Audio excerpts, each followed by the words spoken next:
This is Vincent Zurzolo. Welcome to the Comic Zone. In a world gone mad, only one man can save us all. Sorry, I've got a brain fart. I'm a little nervous, guys. This is my first radio show in my podcast. Hello, I'm the chef. I'm making the spicy meatballs, and I know washing my hands. Hi, this is Vincent. And this is Andres. And welcome to the Comic Zone. What's the Comic Zone about?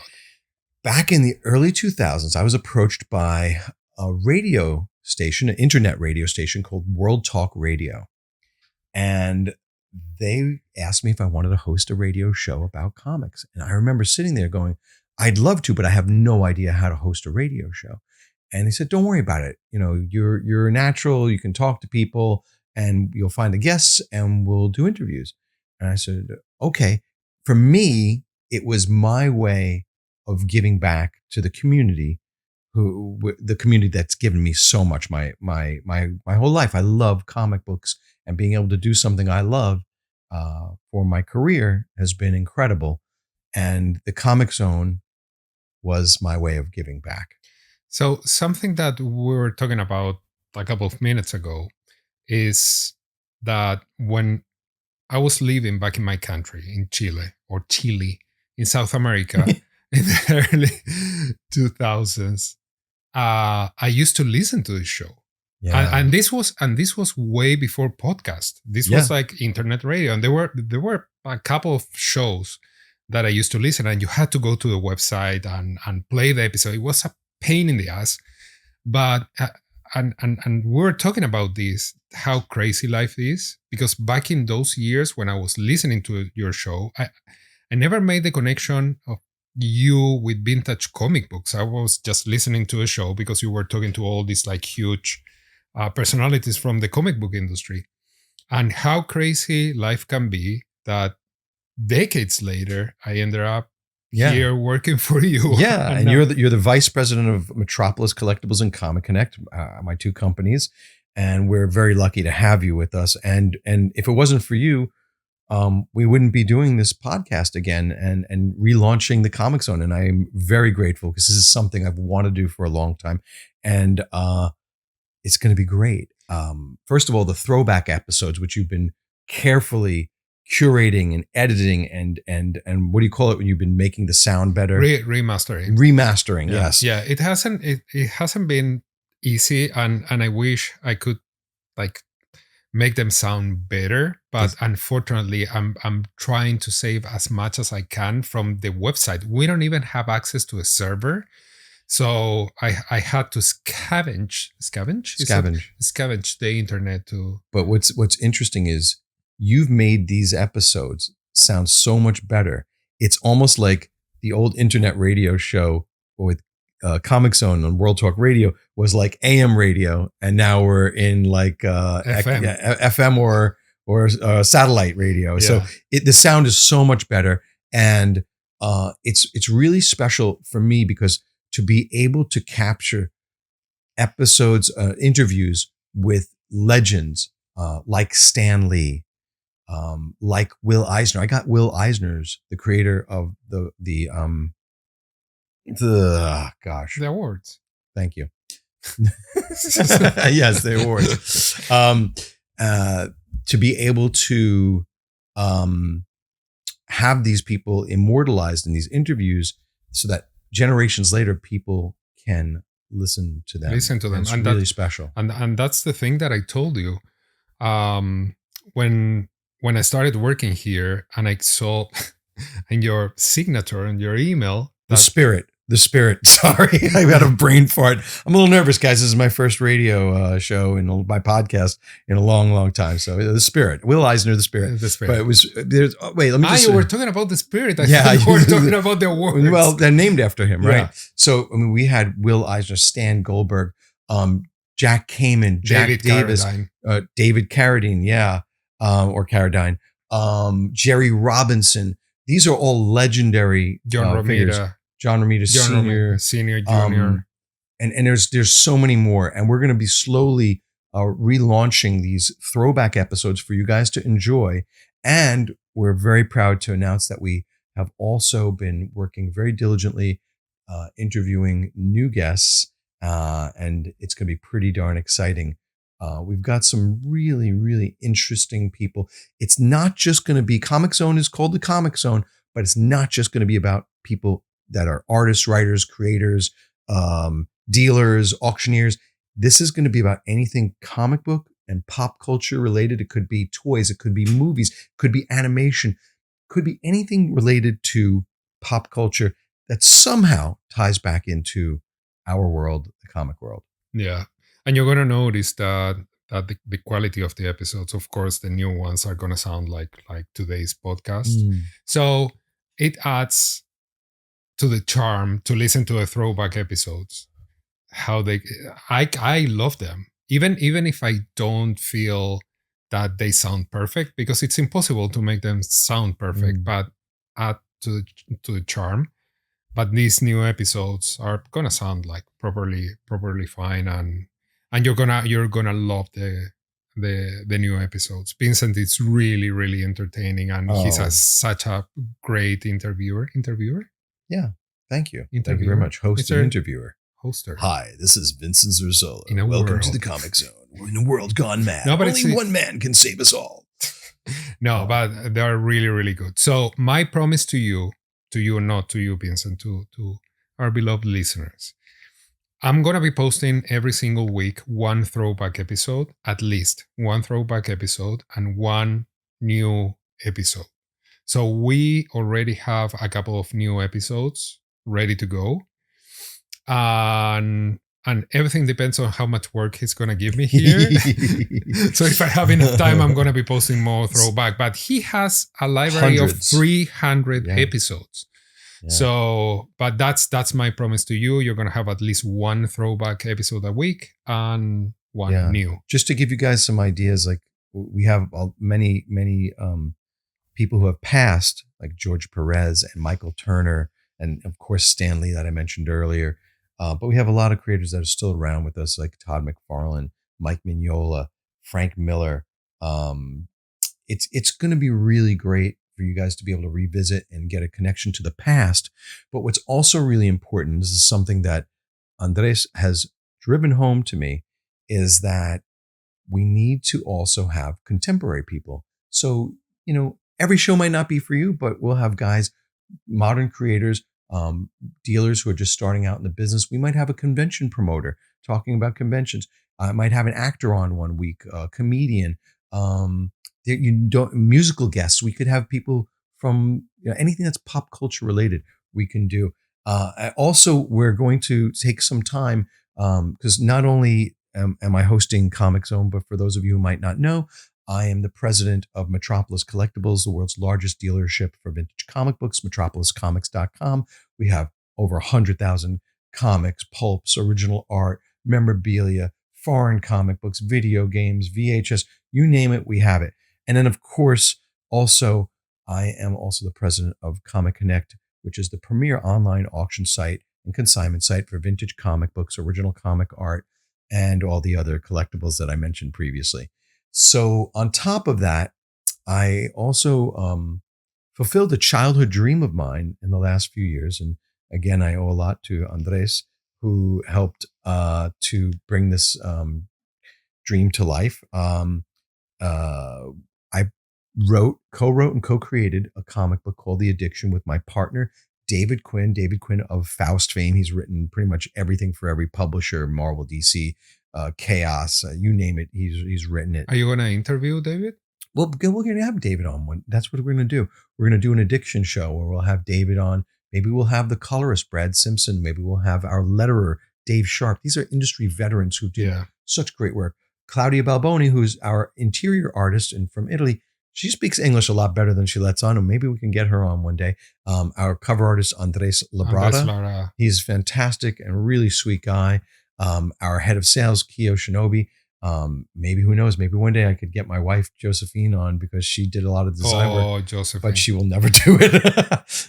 Josefina, I can do it with her. Oh, maybe. She will do the show with me. And of course, again, as I mentioned, a lot of thanks to you because when it came down to crunch time and we had to get our comic book ready for New York Comic Con, you worked tirelessly to make sure The production value, again, was at top notch. And that's what you do and you bring to the table. I wouldn't even call you a perfectionist, but you make things perfect.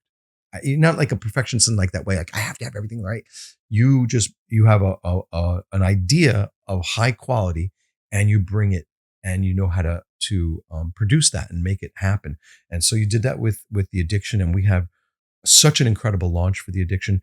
I'll give you guys a little quick backstory on the Addiction. I started working on a character when I was 25 years old back in 1996. And it was something that came to me. I was sitting at a drafting table trying to practice to be an artist, which I didn't have the willpower to do. But I came up with this character. You're good. You showed me the drawings. Thank you. That's very nice of you. I'm very tough on myself when it comes to art. Nah. But later on, I brought David Quinn on as my partner, and we massaged the character and changed certain things. And so I'm going to give you guys my quick elevator pitch of the Addiction. The Addiction at its core is about second chances. Our protagonist, Dr. Nikki Tino, has dedicated her life to fighting drug addiction. She's gotten so good at it, the local mafia has put a hit out on her. She's kidnapped. They shoot her up with a cocktail of designer drugs and leave her for dead. And she does die. But later, the chemicals mix with the blood in her body, bring her back to life. Now she's got a second chance and a very uncanny ability. From her slightest touch, she can inject any type of drug into a person's body, and thus begins the adventures of the Addiction. And that's our elevator pitch. I actually do have some interest already from people to possibly make it into a TV show or movie or video game. Who knows? That's in the future, but we published 3 issues. And to give you some perspective, we all know that the comic book market has shrunk tremendously from the heights in the early 90s.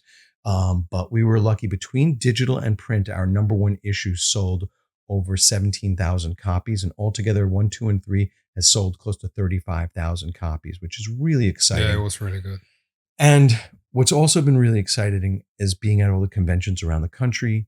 And for me, to get to sign a comic book, it's crazy. Like a dream come true. It happened. My signatures. It happened to me now for a New York Comic Con.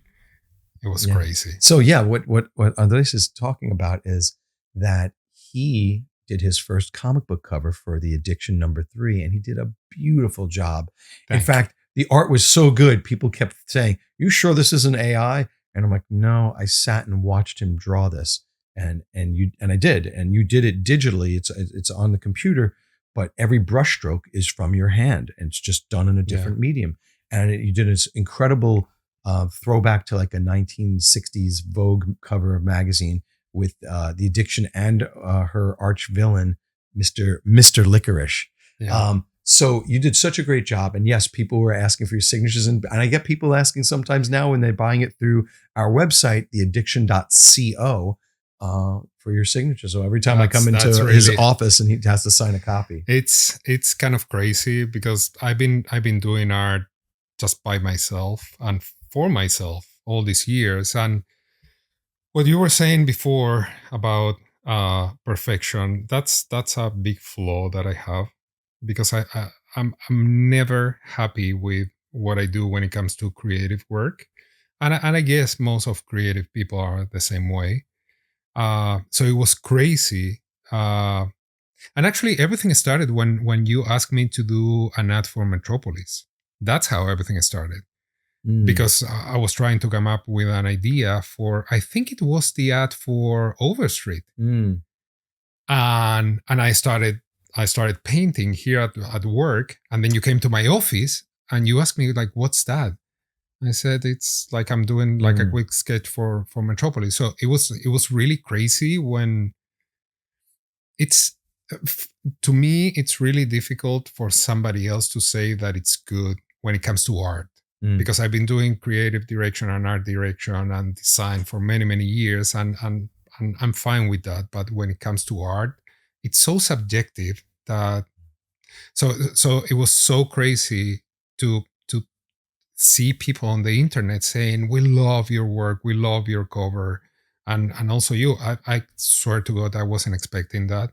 And I told you that if I didn't like the cover, I wasn't going to publish it. And the second I saw it, I said, "This is art." Not only is this one of our covers? This is our A cover for issue 3. And it outsold all the other covers by a lot. It was a really thrilling moment for me in a small way to give a little bit back to you for everything you've done to help make the addiction so successful. Guys, if you're out there and you're into new comic books, I would love for you guys to pick up a copy of The Addiction. Again, our website is theaddiction.co. If you're looking to sell your comic books, Metropolis. If you're looking to auction your comic books, Comic Connect. We will get you great prices. We'll pay you great prices. And we've got an amazing selection of stuff. If you want to give away your comic books, if you want to give away your comic books, Andres would like them. No, I'm gonna force Vincent to make more content about the addiction. I know he doesn't have enough time during the day, but that's something that we've been trying to do. Content is so important. Actually, I'm sorry, I don't like to use the word content because it sounds like it's disposable. Nowadays, everything that you consume on the internet, it seems disposable. And just because people have not much attention span, it feels that whatever you put out on the internet is just disposable. But what I'm trying to say, it's like, for example, one of the ideas that I have, that's something, and actually I talked to Steven, your partner and my other boss, Steven Fischler. It's to do something just sharing what is going on in here, like the backstage of Metropolis and Comic Connect, and also for the addiction, because there are so many like really funny things that happen here.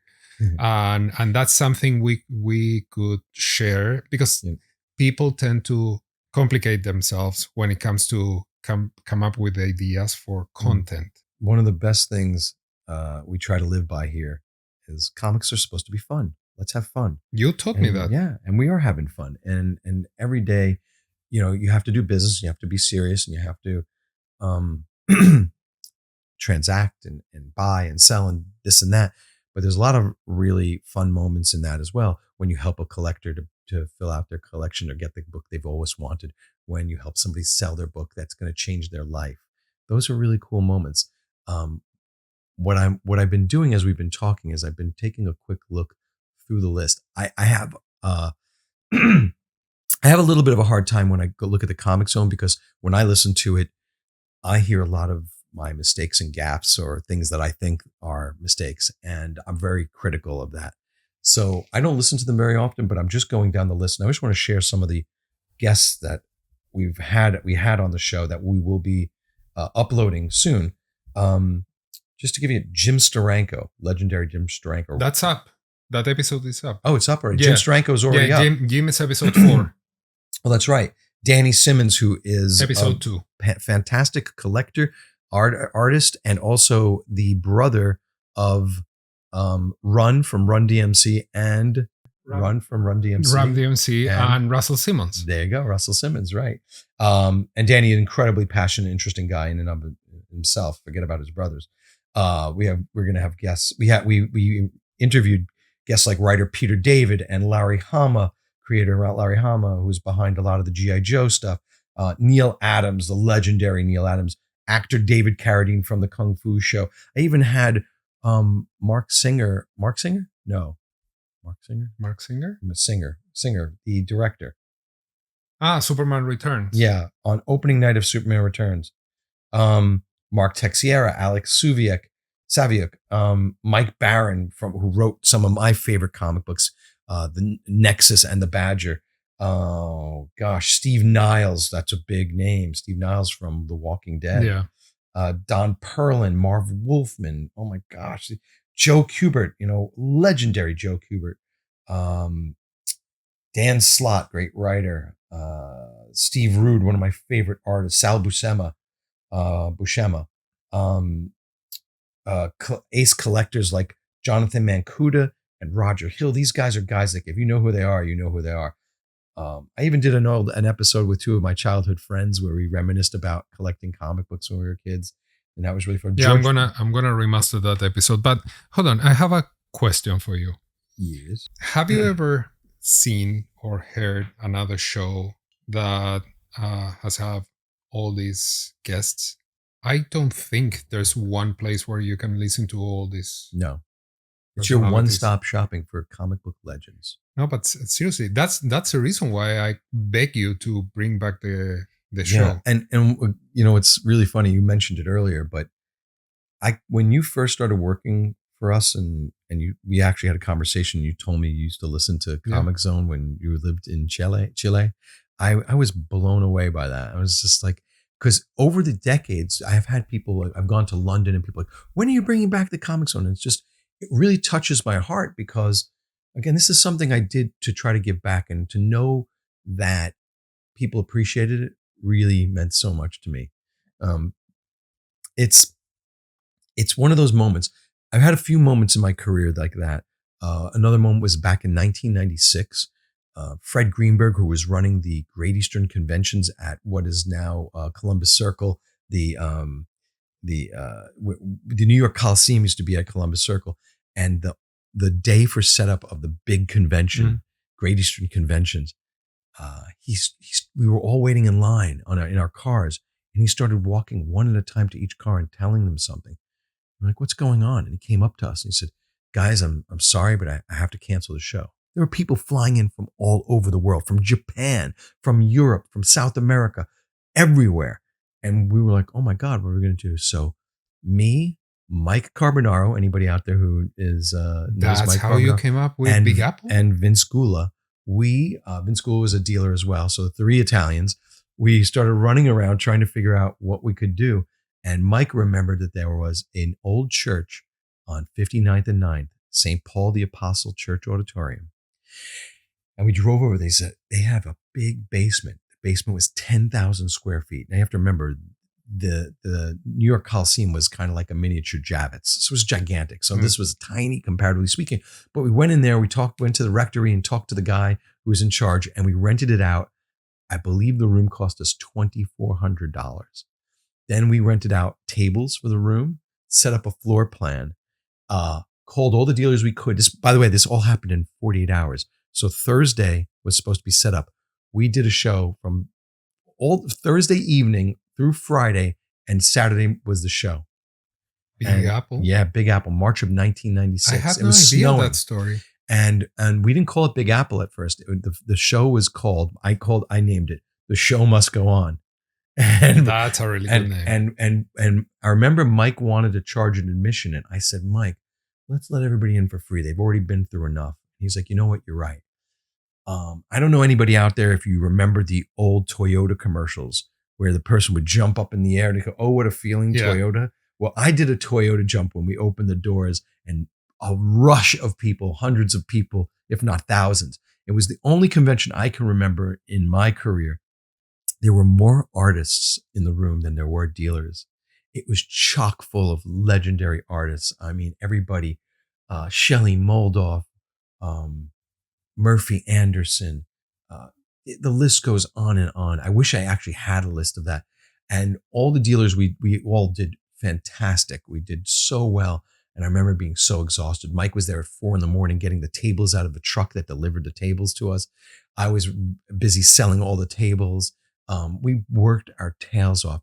And we also had a great show. We had a table filled with the swag. And I had come up with this comic book character called Lazarus. And we made a card set, a 4-card card set. And I put them out for free. And we put out free comic books and all these types of stickers and stuff. And people just took them all. And oh my God.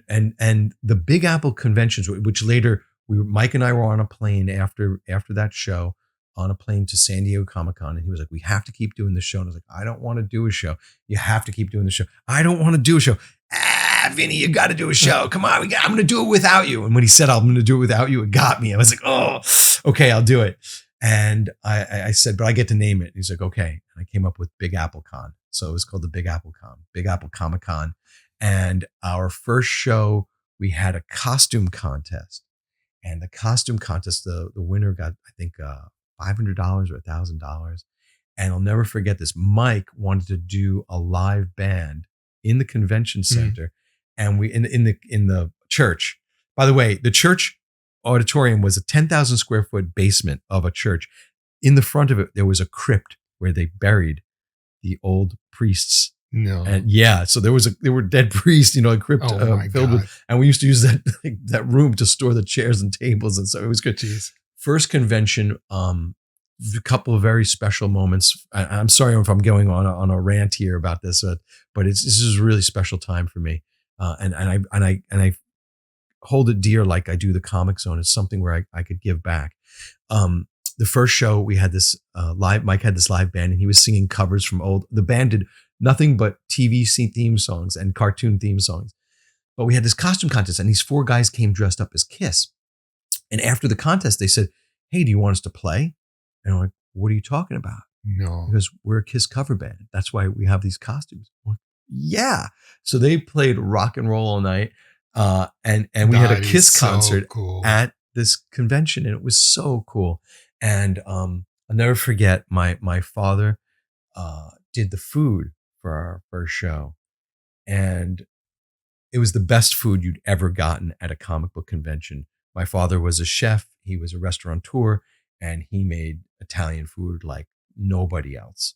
And one of the funniest things is he made sausage and pepper heroes, meatball heroes, and we had drinks and everything. There was a kitchen down there, by the way. That's how he was able to do this. And my father, like, he knew how to run the whole thing. It was like nothing for him.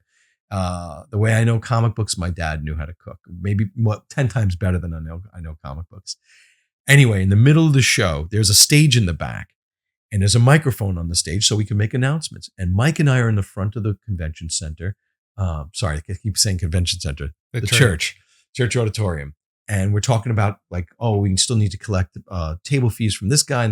And all of a sudden we hear my father. He taps on the microphone. He's on the stage and he goes, boom, boom, boom. And he goes, "Hello, I'm the chef. I'm making the spicy meatballs and I know washing my hands." and I'm shit you not. Dead silence the entire convention. Everybody stopped and started applauding my father. And it was awesome because the food was that good and my father was that awesome. My father was the type of guy, like he started telling a story and people just gathered around and they just loved him. So that was a really special way of giving back. And I'm going to share one more moment from my career that was another way for me to give back. During after Hurricane Katrina, New Orleans was devastated. And we tried to figure out a way we could help. And so I called up John Romita Sr. and I said, "Hey, I'd love to do a jam piece. You and your son, John Romita Jr., and Joe Kubert and his sons, Andy and Adam, and we'll do a jam piece." So I called up Joe and I said, "Joe, can you do this?" He's like, "Let me talk to my sons." Their sons were so busy they couldn't do it. But the fathers said, "Hey, we can do something." And I said to John Romita, I said, "Well, I want to do something like maybe a scene like where the superheroes are coming in to save the day." And he corrected me. He said, I don't want to do that because that's disrespectful to the first responders who are there. Yeah. Those are the real heroes." And I said, "Wow, you're so right. 100%. Let me come up with another idea." I said, "How about this? We're going to auction off on eBay." This is before Comic Connect. "A blank piece of paper." He goes, "Blank piece of paper? What do you mean?" I said, "Whoever wins can ask you to draw their favorite character that you're famous for." John said yes, and Joe said yes. And I thought we'd raise like a couple grand. Within 15 minutes of the auction starting, I think it was, Hubert did a lot less commissions. His was at like 1,500 and John's was at like 1,000. And I was like, wow, this is great. So at the end of the day, it closed out, I think it was like a little over $2,000, $2,300 altogether. Yeah. Something like, $4,300 altogether. One of the underbidders contacts me and says, "Hey, if I match the winning bid, would John do a piece for me?" So let me ask him. I called up John. I said, "John, would you be open to this?" He said, "Sure, I'd be happy to do it." Oh, this guy was such a saint. Not only one of the most talented artists in the history of comic books and prolific and just incredible, but also just such a sweet guy.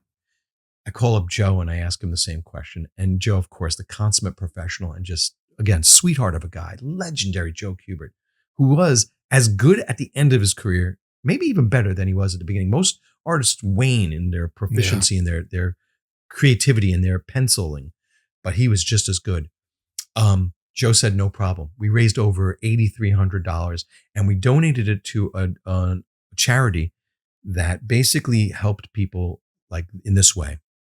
let's say you had insurance, but you had $1,000 deductible and you couldn't afford the deductible. Yeah. This charity paid the deductible for you.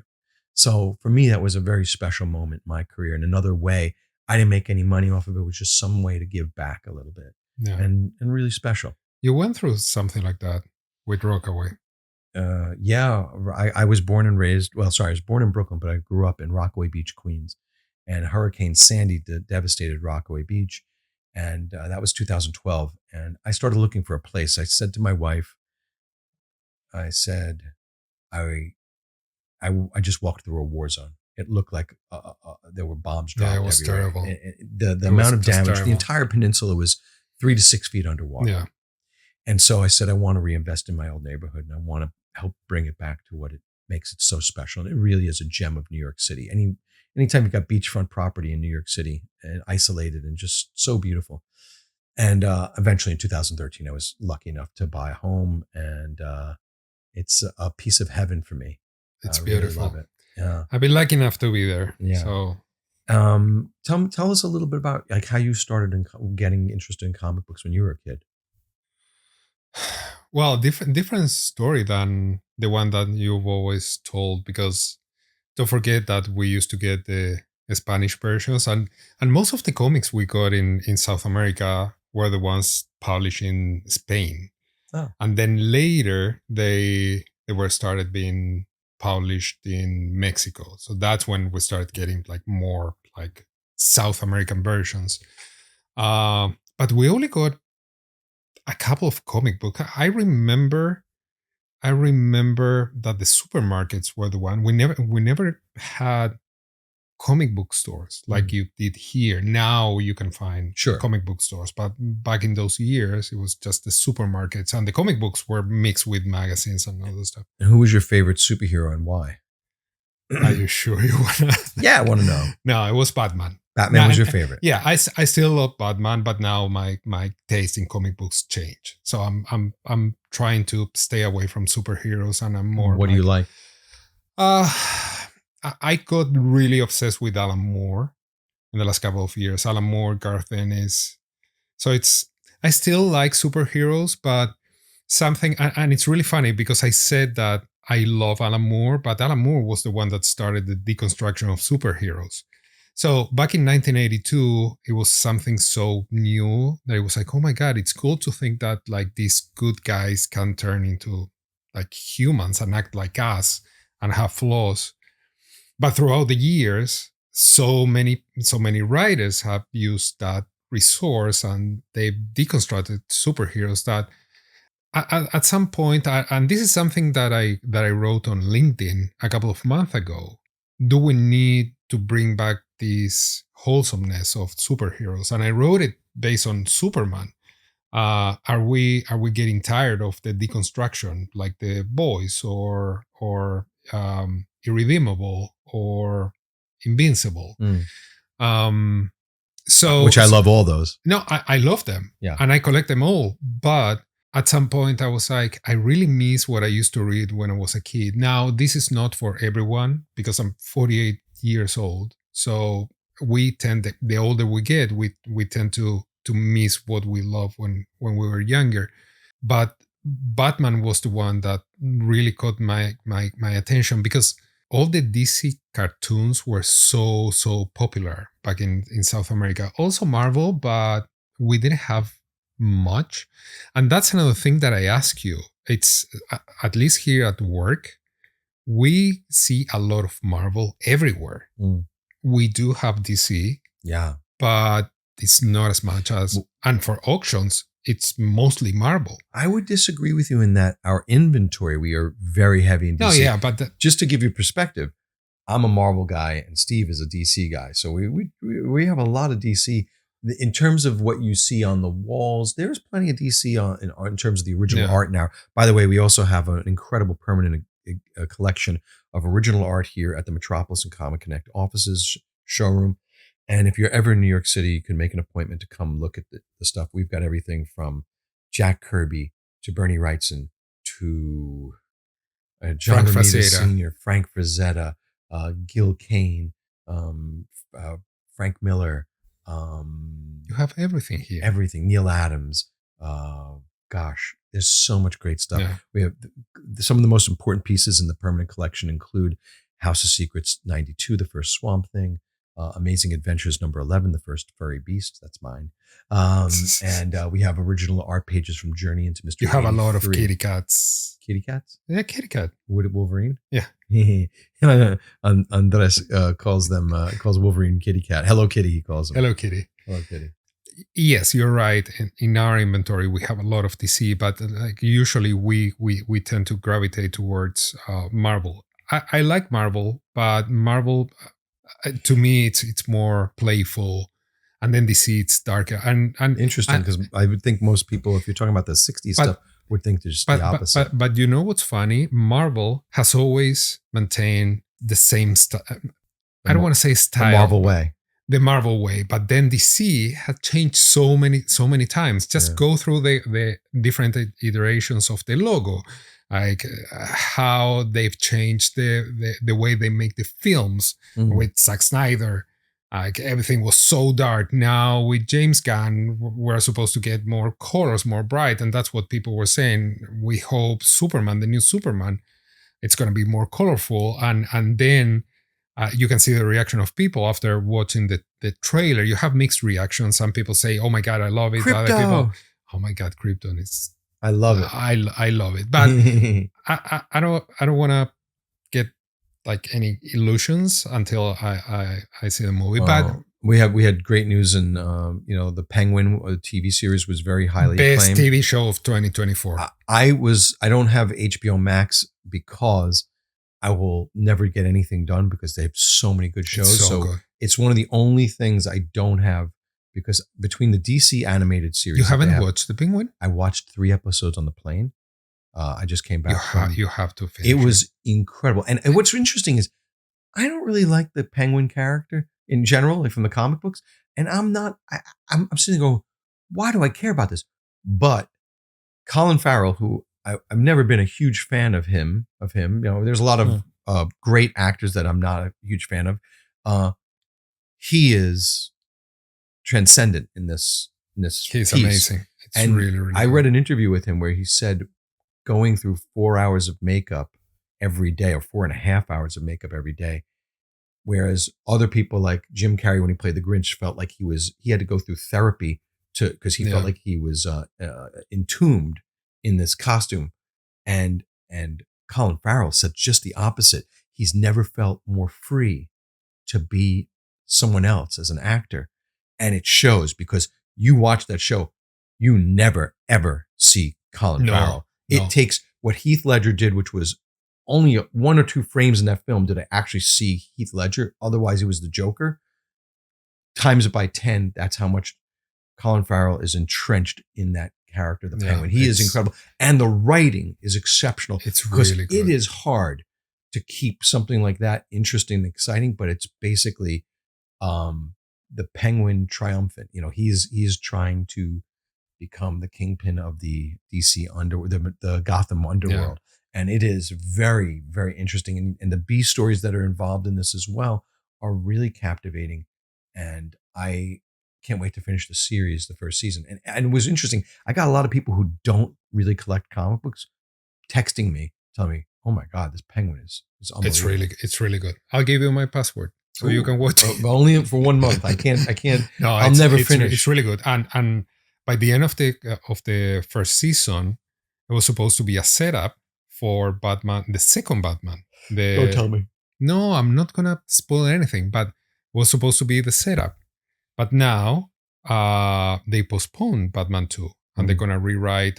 I don't know what it's going on, but it's gonna take longer. So now we have to wait a couple of years to watch season 2 of The Penguin and also Batman 2, and we don't know what is gonna happen. Don't forget, James Gunn doesn't like Pattinson's Batman. He doesn't? No. Because he wants to make his own Batman. All right. So I love most of the Batman actors, not Val Kilmer so much and not George Clooney, but pretty much the rest of them I really like. But I really thought Pattinson did great. And I thought that was it Matt Reeves, the writer and director? Yeah. I thought he did such a great job. And when you think Batman can't get any darker, you see this film, and it's pretty Yeah, I bleak. liked it. Bleak is the word I would use. Yeah. He is a troubled guy.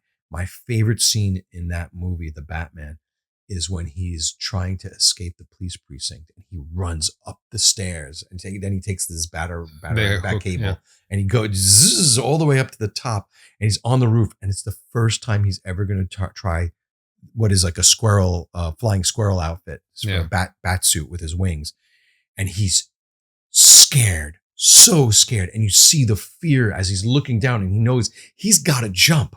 He's got no, either that or they're going to lock him up. And he leaps and he starts flying, and he's not doing a perfect job of it by any stretch of the imagination. And he comes in really hard. And the way they did this was awesome. He like bounces off a bus, and any human being would be dead. It's really good. He rolls and he's like smashed onto the floor, but he gets back up. And that scene to me won me over for the whole movie. I didn't need to see anything else. I loved that movie. And I also loved the fact that they used Nirvana in that movie. I thought that was really cool.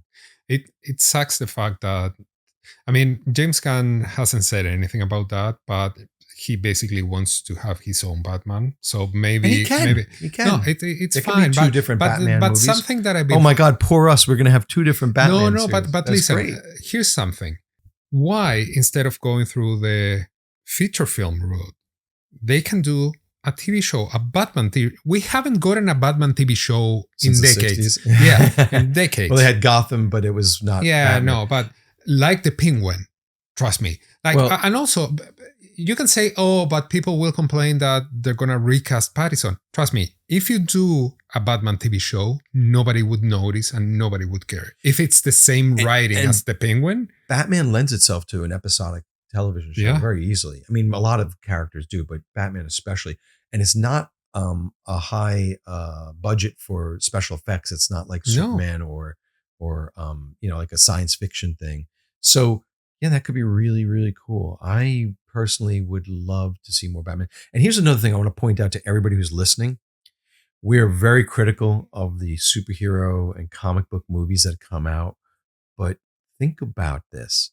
If 30 years ago, somebody told you we were going to have all these movies to watch, your head would have exploded. You would have lost your mind. And that's something I think we have got to keep in mind is we are so lucky. This is a golden age for us with all the great television shows and movies and animation that's come out. Creature Commandos just came out. I love the Peacemaker TV show, which was it was James Gunn. It was so really funny. James Gunn, so funny. Don't you think it's crazy I mean, he has done a lot of things, but James Gunn starting at Trauma, yeah. Toxic Avenger. Yeah. I love the Toxic Avenger. It's crazy, but you can see Trauma in every single film that he or TV show. Really? You can see, and also the music. Just remember the music that he used for Peacemaker. Yeah. And he did an interview and someone asked him. And he was like, I was just looking on the internet to try to find like this heavy metal 80s. Yeah. And the music was so much fun. So good. Yeah. It was really, really good. Yeah, we've got a lot of plans for this podcast. We're going to have a lot of great guests. We've already shot about almost a half dozen great interviews. Who's going to be in the new episodes? All right. So, well, other than you and me on this introductory, we have John Dolmayan, who owns Torpedo Comics. He also runs Torpedo Con, but you may know him better as the drummer from System of a Down, which is one of my favorite bands. What's really interesting is I've known John since 1995. He was a comic book dealer. We met at WonderCon, and this is way before he joined the band in '99. And then years later, I was listening to System on my AirPods or iPod back in the day, and one of my friends said, "What are you listening to?" Because I was rocking out. He's like, "I'm listening to System of a Down. I love these guys." He's like, John's a drummer. What are you talking about? He's like, "Yeah, John's a drummer of System of a Down." I'm like, I've known John for years. He would have told me if he was.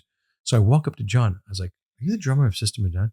He goes, "Yeah." I'm like, "What are you, a jerk? You never told me. I love you guys." Mm-hmm. And I've probably seen System of a Down now more than any other band. Closest second would probably be Metallica. I've seen 8 times. I've probably seen System about 13, 14 times. And he is such a down-to-earth guy and such a huge comic fan. And also wrote and created his own comic book, Essentia, and just did his started his second series called Dead Samurai. Great stuff. You need to interview him again. Of course. So he can talk about. Yeah. And we're also going to have Michael Uslan, who is the executive producer of, speaking of Batman, all the Batman movies. Yeah. He was the one who pitched Batman for 10 years before he could get a film deal into play. It is such a fascinating story. Also had the honor, a dear friend of mine who I met back in 1997 when I was still in Rockaway. He took a train, the A train, out from Manhattan to Rockaway to buy comic books from me. Legendary BBC radio personality, Paul Gambaccini, who you'll learn a lot about this during the interview, but he knows, first of all, he knows everybody in the rock and roll world, from Paul McCartney to Robert Plant, you name it, has stories about everybody. But he also was named there as a character in comic books who made the costumes in the Flash world, named Gambo. He was the tailor. He was named after Paul Gambaccini because he wrote multiple letters to the letters section and got published, and they named him Gambo after him. So that's really cool. And he's got so much to share. And then Ace original art collector, Matt Chernis, who also works in television and super nice guy. And a dear friend of mine who I actually met through the Metropolis Art Gallery, which we had running up until the pandemic and a little bit into the pandemic. We haven't done anything with it lately, but it might come back to life soon. Yeah. Metropolis Art Gallery, we did great art exhibits with everybody from Frank Frazzetta's family to John Cassidy when he did Star Wars. We did the Greg and Tim Hildebrandt art was unbelievable. Dearly recently departed Greg Hildebrandt, a great guy, incredibly talented painter. Who else do we have? J. Scott Campbell, one of our most successful shows. Simone Bianchi from Italy did the Marvel Masterworks. Oh gosh, there's so many more. To name one more, Sean Murphy. That was a really great show. It was so much fun. Sean Murphy did a live internet interview with us, going through almost every piece in the exhibit, and we sold, I think, close to 100,000 the first 8 hours we were on. So these were really successful. Our art gallery, we did gangbusters with it, and it'll be back soon. I think I lost track, but I was talking about Matt Chernis being an art collector, really saying, I met my buddy. That's the point. I met my buddy Dwayne Hill, who came to one of my openings with a friend of his who was writing an article about our art opening. And I looked at this guy through, we have a transom in our reception area into our gallery area. It's a big glass pane. And I looked at him through it, and he looked at me, and we both were like, hey. And I felt like I knew this guy. And I went in and went around the corner and introduced myself. And we started talking and realized we only live like 2 blocks away from one another in Manhattan. And he's an incredibly talented voiceover actor, and was even in the movie Mean Girls. He played the professor, the teacher, the coach in Mean Girls. He's been on so many different things. He's a master of 1,000 accents, and also grew up loving comic books in Canada. He's from Canada. So those are just some of the early guests we're going to have on, but we're going to really mix it up. We're going to have some great people on the show. I'm hoping I can get some celebrities on soon. And just because they're celebrities doesn't mean they don't love comic books. These people grew up loving comic books and pop culture just the way all of us did. So we'll hopefully have some of those people on. I'm really excited about it. And again, this is going to be great. It's going to be super fun. So don't forget, every single week, we're going to be posting one throwback episode at least, and one new episode. If Vincent remembers to do the interview. What I think we're going to try to do is I want to try to bundle them and try to get like 4 done in a week. So we just knock them out. We'll be ahead of schedule. Right now we got a little bit of a month. We still have, but don't forget, we have to show up every single week. So that's going to be very important for us guys. Yeah. Literally from for the old Comic Zone, we did probably close to 52 shows a year for it's a lot. 3 years. It's seriously a lot. And way before podcast. Yeah, before podcast. So the reach wasn't exactly. But you know what? Our reach was actually pretty good for then. For internet radio, we used to get somewhere around, I think, 4,000 listeners a week. That's so cool. Yeah, back then. So it was really exciting. And what we're hoping you guys can do is please listen to us on whatever format aggregator you like, if you like Spotify or Apple Podcast. Apple Podcasts. But make sure when you listen, please rate the show 5 stars only, and put a comment in there if you can. It really will help us out so very much. Do you need an account to be able to rate it? You don't need an account to rate it, so that's really important to know. No, you have to listen to the episode. Listen to some of it. But the good thing that happens is when you interact with the show, when you listen to the episode, what in this case Spotify recommends the show to other people, and that helps a lot. Yeah. So if you can do that, just take it's what I do with every single podcast that I listen. If I don't have time during the day, when I go to bed, I just let it run until I fall asleep. One other thing that would be really helpful, if there are any guests you'd love to hear on the show, please, you can reach out to us through Comic Connect HQ on Instagram, or my name, Vincent Zurzolo, and just message us. Or leave a comment on Spotify. Or leave a comment now on you Spotify can leave comments. too. That's great. I'm also on X on Vincent Zurzolo. The Addiction has also on all those different social media platforms. And just let us know, who would you like to hear? I've been getting emails and messages on social media from people who's like, I'd love to be on your show, which is really cool. And also, I'm going to be out there on other podcasts promoting it, and also just talking about my love of comic books and my career in comic books, everything from when I started off as a 15-year-old kid, doing it all the way through high school and college, selling comic books on the streets of Manhattan, merging companies with my partner, Stephen Fischler, in 1999, founding Comic Connect, founding Big Apple Conventions, hosting the Comic Zone radio show. What else did I do? Selling the first $1 million comic book, the first 1.1, 1.5, 2.2, 3.2, 4.7, all the different comic books that we've sold. And it's been so exciting. And I'm very, very grateful.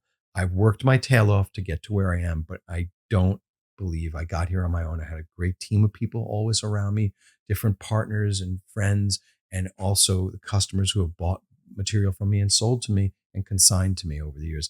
I thank you all. I take this as the most sincere way I possibly can. I wouldn't be here without you guys, and I really love what I get to do every day. Thank you. That was really nice of you. Oh, well, thanks. Thank you also for these last 3 amazing years. It's been 3 years. No, but wow. 3 years. It's been crazy. I've always told you, like, we don't have like entertainment like you have here in the United States, and it's crazy. Like every single day, like, you know, like a lot of people say when they wake up in the morning, like, oh, I don't want to go to work. But if you change a little bit the wording and you say, I get to go to work, because there are so many people that, like, unfortunately, can't even get out of bed. Yeah. So I get to go to work and I will never forget. And you mentioned this before, but like, it's fun. You sell fun, and this is all fun, and it's kind of crazy to be here at the office, and then you look around, and I'm looking around right now, and like comics, and Han Solo is standing there. The bat phone right there. Yeah, it's insane. It's insane. So I have to thank you, and also Steven, because these last 3 years have been amazing. Honestly, we're very blessed to have you on board. You've been incredible. So we feel very fortunate. And who knows, maybe one day we'll get to interview Steve Fischler. Oh my God, we have to convince Steven. But we probably need a 3-hour show, because he's got a career that, geez. I need to interview you in my podcast. Oh, wow. Yeah. How about doing it in Spanish, and I'll try to answer in Spanish. No, por favor. No, por favor. Me llamo Vincente. Me gusta comic books. It's not Vincente. It's Vicente. Vicente, with no N. With no N. Vicente. That's how I call you every day. Vicente. Vicente. I don't listen to anything. What do I know? Vicente. I'm gonna bring you to my show. All right. Fantastic. We're going to talk about. Oh yeah, that's right. That's another thing we really need to say. If you love movies and film, film, television, and nostalgia. What's the name of it? Reprogram. So, Reprogram. Yeah, Reprogram. I'm going to put the link on the description of this episode. But if you love film, television, and nostalgia, Elena, my co-host, and me, we host the show, and it's really fun. We talk about, and she's got a fantastic voice, and you'll get sick and tired of listening to me and Andres, but Elena's voice is just—it's fantastic. You're gonna love it. It's really, she makes the whole show. I'm just and smart. And cute. Yeah. The comic relief. You're the comic relief. I'm the one that cannot pronounce anything in English. But no, it's really fun. So if you like that type of show, I'm gonna leave the link in the description of this episode, and you have to come to our show. Absolutely. So thanks everybody so much for your support. Thanks for listening to this first show. We really appreciate it. And we will see you very soon. You'll be hearing from us. Yeah. Thank you so much for listening. Don't forget, please, to leave a review. And 5 stars. Yeah. Only 5 stars. Any interaction helps with the algorithm. But thank you so much. This is really, really important for Vincent. So support him. All right. Thank you, guys. Thank you. See you next week. Peace, love, and comics. Ciao.